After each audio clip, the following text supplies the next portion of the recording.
big story that we continue to track for you this week. Next-Gen GST could soon be a reality. The government is preparing a major revamp of India's indirect tax regime, simplifying slabs, correcting anomalies, and making consumption-driven growth the centerpiece of reform. Here is what we know so far. Well, the big reforms entail a two-tier GST system with just 5% and 18% slabs, while a 40% tax rate will be reserved only for luxury and sin goods. Now, this means the current 12% and 28% slabs may soon be history. The idea is simplification. 99% of items in the 12% slab rate are likely to move down to 5%. Now, nearly 90% of goods in the higher 28% tax slab may shift to 18%. Now, that means daily use aspirational products could get cheaper, boosting consumption ahead of a high growth push. But the reforms don't stop at just tax rates. The government also wants to correct the inverted duty structures, resolve classification disputes, and provide long-term rate stability. And the timeline is as political as much as it seems to be economic. Prime Minister Modi has pitched it as a Diwali gift for taxpayers, almost in sync with the upcoming Bihar state elections. The group of ministers is reviewing the proposal, and Finance Minister Nirmala Sitharaman will put it before the council on August 20th. Now, since its rollout in 2017, GST has grown in scale and in strength. Average monthly collections have risen from about 1.51 lakh crore rupees every month in FY22 to as high as 1.84 lakh crores averaging in FY25, and registered taxpayers have more than doubled from 65 lakh to over 1.5 crore. Now, if cleared, the next-gen GST could be the biggest indirect tax reform since 2017, with a direct impact on both household budgets as well as India's growth story.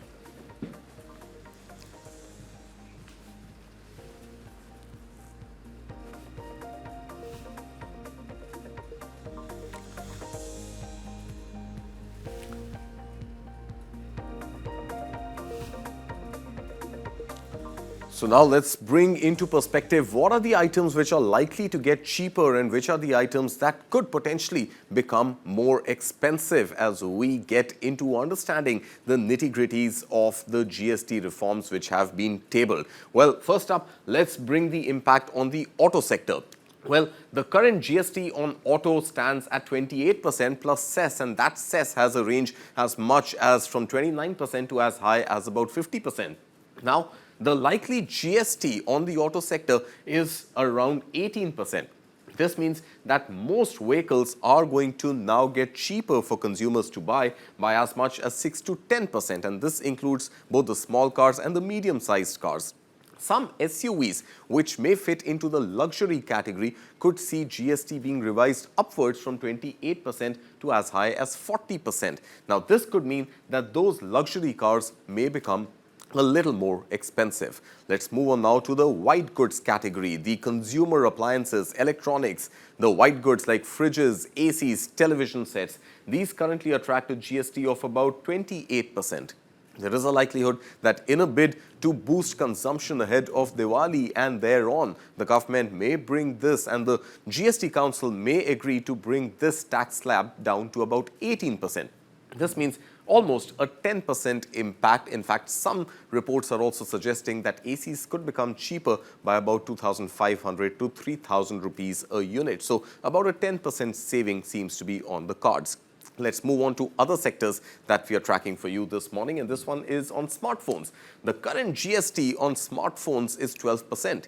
But remember, India is a large consumer market for smartphones, and smartphones priced below 15,000 rupees are growing in numbers. But that's not all. India's iPhone consumption, Apple's iPhone, has also been on the rise. Now, if GST falls down from about 12% presently to about 5%, this could mean an impact of as much as 7% averaged out on most consumers. So that's good news. But everything in the GST reforms is not necessarily good news. Let's move on to the next sector that we are tracking for you, and this comes by way of air travel. Again, now air travel right now has a mixed bag. Economy class tickets are slabbed at 12%, but business class tickets attract 18% GST. Now, the likelihood is that the economy class tickets could potentially be brought down to the 5% tax slab, and business class tickets could perhaps stay at the existing 18%. This means a 7% saving roughly for economy class travelers booking their next air tickets. But we told you everything is not going to get cheaper. There are certain items which could become dearer.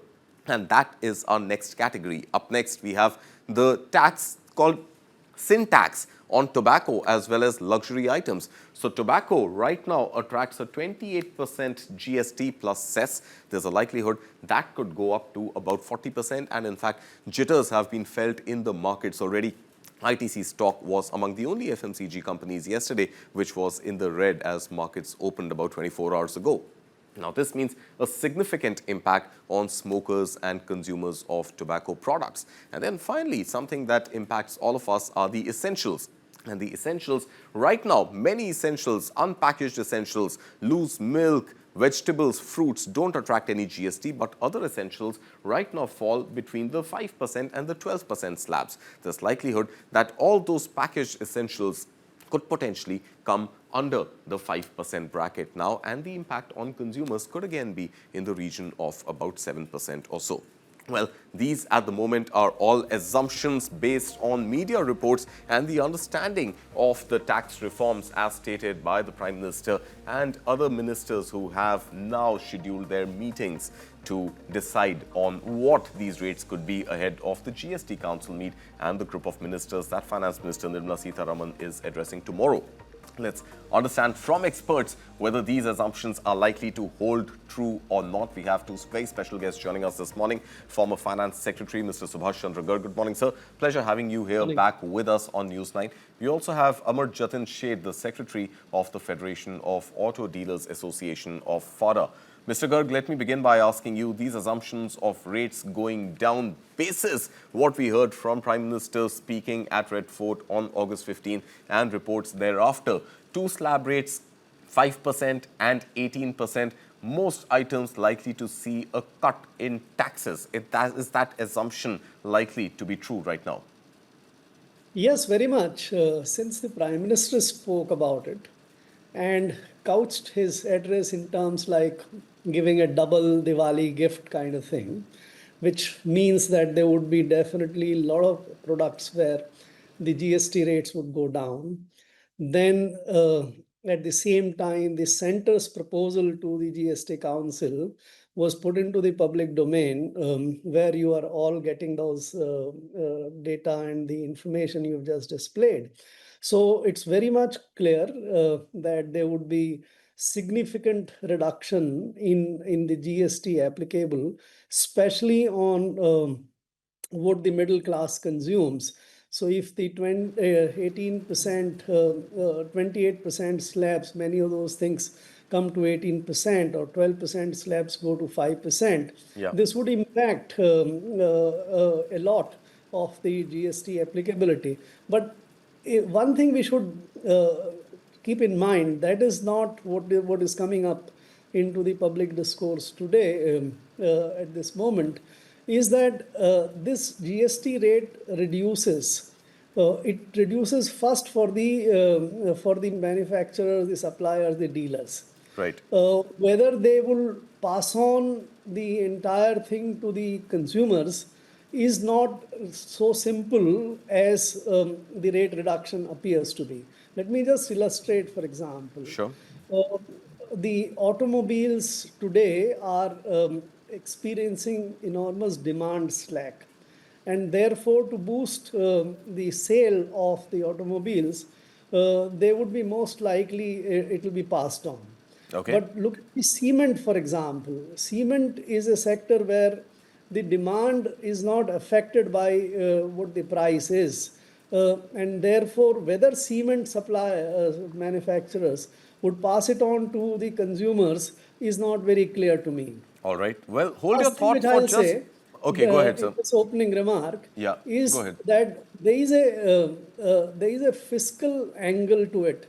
which we also need to understand. Right. The impact on economy. Just hold your thought there. We will come to that. And in fact, that is, of course, a critical thing given the fact that a direct tax relief has also been given to consumers in this financial year and now an indirect tax relief. So what's really going to happen to India's glide path when it comes to fiscal deficit? We will discuss that with you, Mr. Garg, in just a moment. I want to bring in Amar Jatin Sheth also, especially on the auto part that you had mentioned. The sluggishness that we are seeing, Mr. Seth, in auto demand right now, is that again primarily seasonal, given that it is monsoon seasons and ahead of Diwali season? In any case, there would have been potentially a leg up when it comes to auto sales. So do you think the timeliness of these GST reforms are actually that important for the auto sector? You're right. So this is our peak season for auto dealers, starting with Ganpati and Onam, going on all the way through the Diwali, Dashera and onwards. So it is our peak season. We have our maximum sales here. The preceding season of monsoon is generally slower, but any change in pricing due to either discounting or tax cuts is certainly reducing the transaction price for the customer, and that will give impetus, and instead I think it will be much a larger sale, a larger output for the auto industry, and it is something that we are really looking forward to. Right, but Mr. Sheth, the fact that India has already pretty much exhausted what many were calling back then the pent-up demand in the post-COVID and the COVID recovery era, the fact that most people who could afford to buy cars may have potentially already bought cars, given the numbers that we saw up until last year of as much as what 4 million, 4.5 million cars sold on the roads of India every year. So do you think there is that much more need and demand for cars right now that this 5%, 7% reduction potentially in auto prices, along with the other discounts that in any case come around festive season, could they really act as a shot in the arm for the auto sector?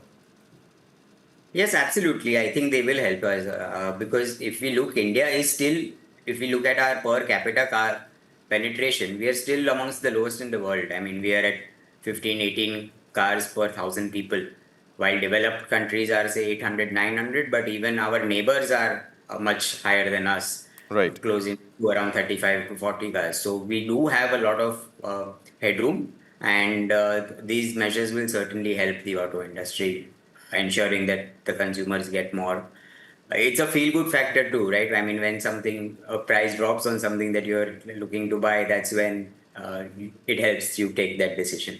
All right. Mr. Garg, let's bring you back into this conversation. You were talking about India's fiscal health. Now, how much of a trouble do you think that is likely to be in, given the fact that 4.4% of GDP seems to be our fiscal deficit target? Now, with what we mentioned earlier, direct tax relief to middle class, now this indirect tax relief coming up, and the overall era of economic uncertainty that we are engulfed with, what do you seem and what do you make of India's fiscal health going forward for this financial year and the next? See, this is dependent upon how the GST cuts will play out. And for that, let us remember our current GST neutral rate is about 11.5%, which is the rate at which we are collecting GST today, against 15%, which was planned at the time when the GST was brought in. Right. So it's already quite low. How much it will go down will depend upon two factors to my mind. One, let me bring this auto sector, and I would love to hear what Mr. Seth has to say. My fear is that immediately, since now this genie has been let out of the bag, that there would be reduction in the GST rate from 28% to 18% or so. A lot of people, to my mind, will postpone the purchase now till the time the GST is actually announced. Right. So in the short run, for next 1 month and 1.5 months or 2 months, until this GST rate cut actually effects, I suspect there would be enormous downside on the automobile sector in terms of the actual sales. That would have impact on the GST collection as well. Now, looking long term, if one were to quantify the impact of what the total giveaways might be, my own calculations are depending upon, because 12% collect about 7% of total GST. If it goes to 5%, then there would be some impact. 28% comes to 18%, there would be some impact. Taken together, to my mind, this will be about 2 to 2.5 lakh crore of the impact, and that perhaps appears to be quite justified. If finance minister can deliver a 1 lakh crore relief or bonanza for the middle class in the budget, when prime minister announces, it has to be much larger. So it should be of that order. If it comes to that order, then you would have a very large impact on the fiscal deficit going forward. Right, but then, sir, the other argument to that, and I will let Mr. Seth also respond to your observation, but the other point also is that a reduction in tax rate will boost consumption, and the actual overall tax collection may in turn end up being higher than what it is right now. So while I understand there could be some delay in large purchases like automobiles, in other goods there could be a consumption boost which can overall add back to the government's kitty. Let me remind you that 5% and 12% slab is largely of the essential goods. Right. People consume it, whatever These is are the rate. inelastic goods. They are not going to Inelastic, right. react So very, if very you easily shift to the price changes. if you shift the 12% to 5%, there is unlikely to be any big boost on the consumption and expenditure. There would be effect on automobiles, ACs, and other things which the middle class purchases when it shifts from 28% to 18%. But there again, on many goods, as I said, like cement, I don't see any major impact. So I don't believe that the reduction in the GST rates would raise the consumption so much. By the way, if you take the average rate about 11% or 12%, the consumption need to become 8 times or 7 times to neutralize the effect of giveaway. That is an impossibility thing. So whatever this kind of argument, whenever they are offered, that the increased consumption would neutralize the effect of giveaway is absolutely untrue. All right. Final word to you, Mr. Seth. A quick response to Mr. Garg's observation. Is there going to be a holdback on purchase decisions until the rates actually kick in? See, I think all of us are basing our decisions or our what we are talking about on what was said by the Honorable Prime Minister on 15th August. Today, we don't have details on what exactly is going to transpire. How much will there be an actual drop? Will there be anything else that will be levied? So we must wait for the fine print. Of course, the GST Council will do their meeting and then maybe announce further. But yes, I would agree with Mr. Garg that currently there might be a little bit of a holdback for the time till this clarity comes in. And once that clarity comes, I guess people will take their decision.